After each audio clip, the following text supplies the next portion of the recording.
बरसों गुज़र गए हमने रोकर नहीं देखा। बरसों गुज़र गए हमने रोकर नहीं देखा। आँखों में नींद थी मगर सोकर नहीं देखा। बरसों गुज़र गए हमने रोकर नहीं देखा। आँखों में नींद थी मगर सोकर नहीं देखा। और वो क्या जाने दर्द मोहब्बत क्या है। वो क्या जाने दर्द मोहब्बत क्या है, जिसने कभी किसी का होकर नहीं देखा। प्यारे दोस्तों, मैं आयतुल्लाह आयत उर्दू लवर्स यूट्यूब चैनल पर अब तमाम दोस्तों का तहे दिल से इस्तकबाल करता हूँ। दोस्तों, इस वीडियो में फैज़ की मशहूर नज़्म मुझसे पहली सी मोहब्बत मेरे महबूब न मांग को पढ़ेंगे। दोस्तों, फैज़ के यहाँ रोमान व हकीकत का खूबसूरत इम्तज़ाज यानी मिलावट है। ये नज़्म भी रोमानियत से शुरू होती है, लेकिन एक बंद के बाद शायर गुरेज करके हकीकत की दुनिया में कदम रखता है। दोस्तों, फैज़ की अहम गज़लों और नज़मों को पढ़ने के बाद हम आपके लिए अहम सवालात जो फैज़ के यहाँ से पूछे गए हैं और पूछे जा सकते हैं, इसके लिए अलग से वीडियो बनाऊंगा। फैज़ के तारुफ़ के लिए, उनकी शायरी के तारुफ़ के लिए एक वीडियो अपलोड किया गया है फैज़ के हवाले से। अगर आपने नहीं देखा है तो उस वीडियो का लिंक डिस्क्रिप्शन में है। तो आइए दोस्तों, देखते हैं फैज़ की इस खूबसूरत नज़्म को। मुझसे पहली सी मोहब्बत मेरे महबूब न मांग। मुझसे पहली सी मोहब्बत मेरे महबूब न मांग। दोस्तों, ये जो लफ्ज़ देख रहे हैं, ये हम लोग इसको मोहब्बत बोलते हैं, लेकिन ये मोहब्बत नहीं है, ये महब्बत है। मीम पर ज़बर होता है। तो मुझसे पहली सी मोहब्बत मेरे महबूब न मांग। मैंने समझा था कि तू है तो दरख्शां है हयात।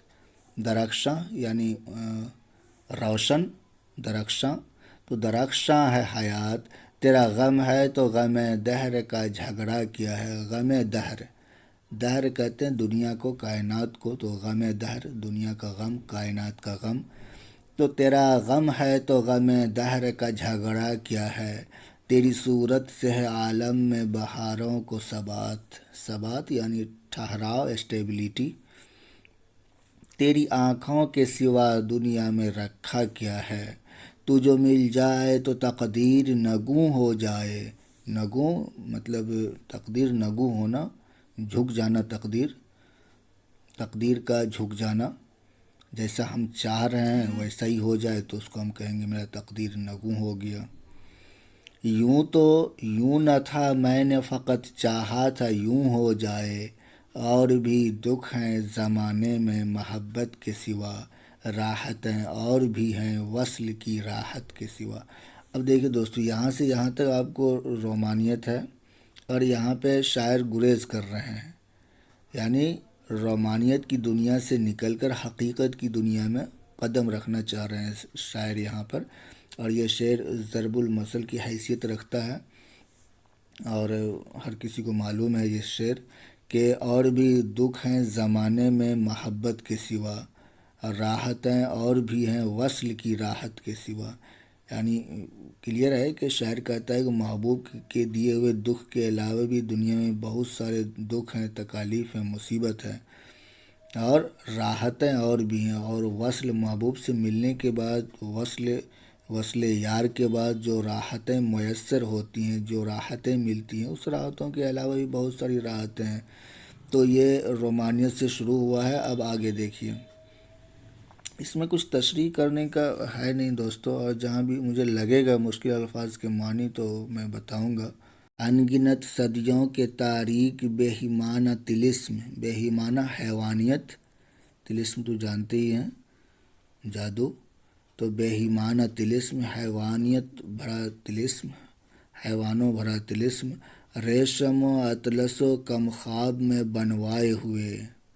जा बजा बिकते हुए कूचाओ बाजार में जिस्म। खाक में लिथरे हुए, खून में नहलाए हुए। अब देखिए इसमें किस तरफ इशारा है, जिस्म फरोशी की तरफ इशारा है। कह रहा है कि जिस्म फरोश औरतें अच्छे कपड़े पहन के रहती हैं और حیوانیت ہے، اور اس کے علاوہ کیا کہ کچھ بازار میں جسم بکتا ہے تو، اور یہ مطلب خاک میں لتھڑے ہوئے، خون میں نہلائے ہوئے، تو وہ ایک کیفیت یہاں پہ بیان کیا ہے شاعر نے حقیقت کی دنیا میں آ کر۔ اس سے پہلے شاعر نے رومانیت سے شروع کیا تھا، یہ رومانیت ہے اوپر والے بند میں، اور یہاں سے انہوں نے گریز کر کے حقیقت کی دنیا میں قدم رکھا ہے۔ تو یہ ایک خوبصورتی ہے فیض کے شاعری کی۔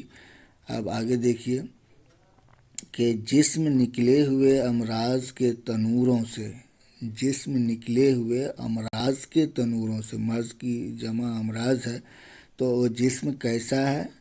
خیالات کا بھی تسلسل ہے۔ وہ جسم ایسا ہے کہ جیسے کہ تنور جانتے ہی ہیں، روٹی جہاں بنتی ہے، روٹی کا تنور ہوتا ہے، روٹی بنتی ہے اس میں تنور میں، تو جسم کیسا ہے کہ امراض کا ایک تنور ہے، بہت ساری بیماریوں کا ایک تنور ہے، تو وہاں سے جسم نکلا ہے، جس طرح سے روٹی وہاں سے پک کے نکلتی ہے، بن کے نکلتی ہے، ٹھیک اس طرح سے جسم بھی اسی طرح سے نکلا ہے، بہت سارے مرض ہیں اس میں۔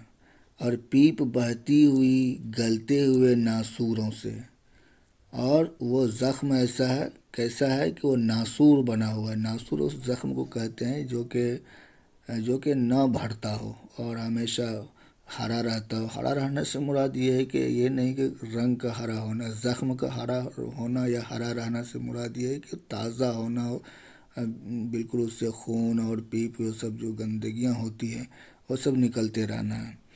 لوٹ جاتی ہے ادھر کو بھی نظر کیا کیجیے، ادھر کو بھی نظر، ادھر کو بھی نظر جو اس میں بیان کیا گیا ہے ابھی اوپر والے اس میں، یہاں سے یہاں تک اب دیکھیے اس جگہ سے لے کے اس جگہ تک جو بیان کیا گیا ہے، جس موضوع کی طرف اشارہ کیا گیا ہے، تو اسی کے بارے میں بول رہا ہے کہ لوٹ جاتی ہے نظر، لوٹ جاتی ہے ادھر کو بھی نظر کیا کیجے، اب بھی دلکش ہے تیرا حسن مگر کیا کیجے۔ دلکش ہے تیرا حسن مطلب یہ جو سوسائٹی میں کمی ہے، یہ جو ایک برائی ہے، تو یہ اس کا حسن، اس برائی کا حسن ابھی تک دلکش ہے، اس لیے میری نظر ادھر جاتی ہے، یہ شاعر کہنا چاہ رہا ہے۔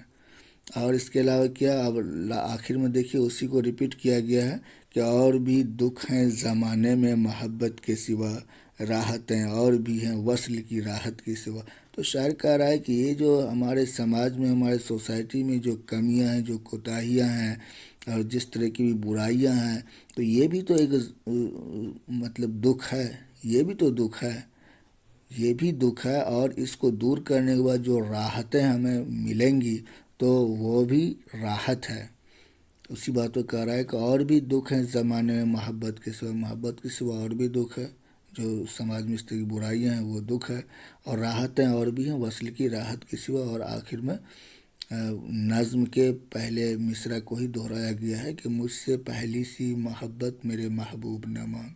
تو دوستو اس میں سے ایگزام میں بس وہی شعر آئے گا یا پھر بند آئے گا، تو وہاں پہ آپ کو یاد رکھنا ہے، کچھ اشعار یاد رکھیے، میں بتاؤں گا اشعار تو آپ کو یاد رکھنے پڑیں گے نظم سے، اور جہاں انقلابی نظم اور انقلاب کا ذکر ہے تو وہ آپ کو جب اس طرح کا آئے گا کہ فیض کی نظم نگاری سے اپنی واقفیت کا اظہار کیجیے، یا پھر اس طرح سے ہی پوچھ سکتا ہے کہ فیض کی شاعری میں رومان و حقیقت کا خوبصورت امتزاج ملتا ہے، آپ بحث کیجئے۔